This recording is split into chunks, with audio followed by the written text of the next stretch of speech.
अस्सलाम वालेकुम, मेरा नाम डॉक्टर शफीक जीमा है। मैं diplomat American board of internal medicine और नेफ्रोलॉजी हूँ। मजीद वीडियोस और अपडेट्स के लिए हमारा यूट्यूब चैनल सब्सक्राइब, लाइक और शेयर करें।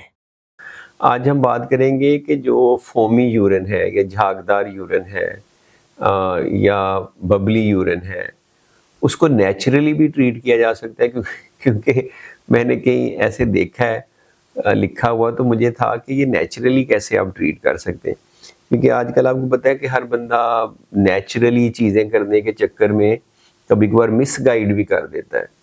तो ये बेसिकली इसका आसान लफ्ज़ों में आंसर ये समझ लें कि कोई ऐसा ख़ास तरीका है नहीं। स्पेशली जो मेन बीमारी है प्रोटीन यूरिया, जिसकी वजह से झाग आती है, जिसमें गुर्दे के फिल्टर्स ख़राब हैं, उसको नेचुरली ट्रीट करने का कोई बहुत अच्छा इलाज नहीं है।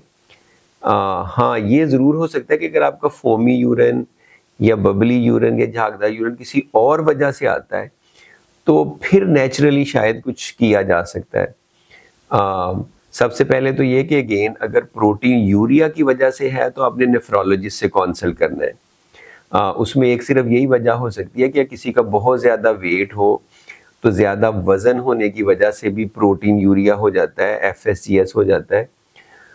तो उसको नेचुरली इस तरह से ट्रीट किया जा सकता है कि आप अपना वज़न कम करें, वॉक करें, रनिंग करें, खाना प्रॉपर खाएँ, कम खाएँ, कार्बोहाइड्रेट्स कम खाएँ, तो फिर तो पॉसिबल है। अदरवाइज़ जो ज़्यादा गुर्दों की सोज़श की बीमारियां हैं, उनमें कोई ऑटोइम्यून या कोई इम्यूनोलॉजिकल रीज़न होती है। उसमें ये मुमकिन नहीं है कि आप नेचुरली हेल्प हो सकती है। नेचुरली ये हो सकता है कि ट्रीटमेंट के साथ आप सारी नेचुरल चीज़ें, डाइट, एक्सरसाइज, मुतवाज़िन ग़िज़ा करें तो बेहतरी आ सकती है, लेकिन ट्रीटमेंट उस तरह कंप्लीटली नहीं हो सकती दवाइयों के बगैर। तो लेकिन कुछ ऐसी सिचुएशंस हो सकती हैं, जैसे किसी को डिहाइड्रेशन है, जैसे मैंने वजूहात में पहले बताया, तो उसमें अगर वो पानी ज़्यादा पीता है तो उसका झागदार पेशाब ठीक हो सकता है। इसके बारे में हमें एविडेंस मिलती है कुछ क्लिनिकल हाइड्रेशन स्टडीज़ में। इसी तरह डायबिटीज़ का मैंने बताया था कि डायबिटीज़ की वजह से बहुत ज़्यादा शुगर आती है या डायबिटीज़ की दवाई की वजह से, तो इसको नेचुरली आप कर सकते हैं। आप ऐसी डाइट लें जिनसे ज़्यादा ग्लूकोज़ ना बढ़े, एक्सरसाइज करें, वज़न कम करें। अमेरिकन डायबिटिक एसोसिएशन और इस तरह की बहुत सारी ऑर्गेनाइजेशन सपोर्ट करती हैं।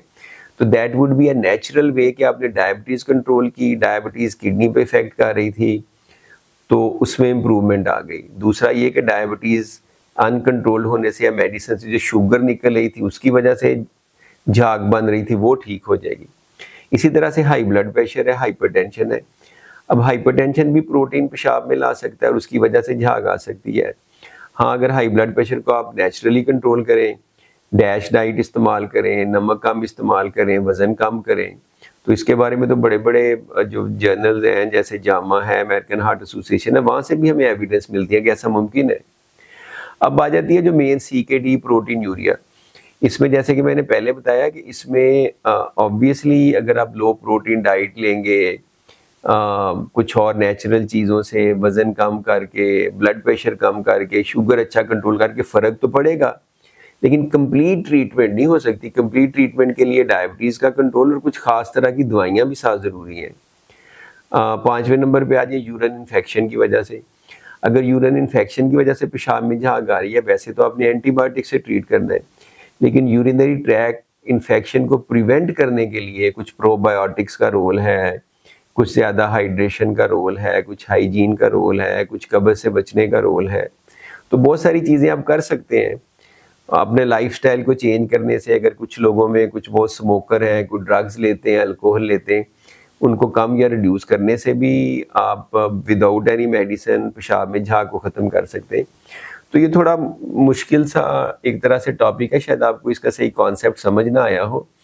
कहने का मतलब ये है कि नेचुरली लफ्ज़ तो बड़ा अट्रैक्टिव लगता है, लेकिन आपने सोचना है कि नेचुरली जो आप में जिस वजह से प्रोटीन है, उसमें नेचुरल तरीके कंप्लीटली हेल्प कर सकते हैं कि सपोर्ट कर सकते हैं एक कॉम्प्रिहेंसिव ट्रीटमेंट प्लान को, जिसमें आप डाइट भी कर रहे हैं, वेट भी रिड्यूस कर रहे हैं और साथ जैसे-जैसे डॉक्टर बताता है मेडिसिन भी ले रहे हैं।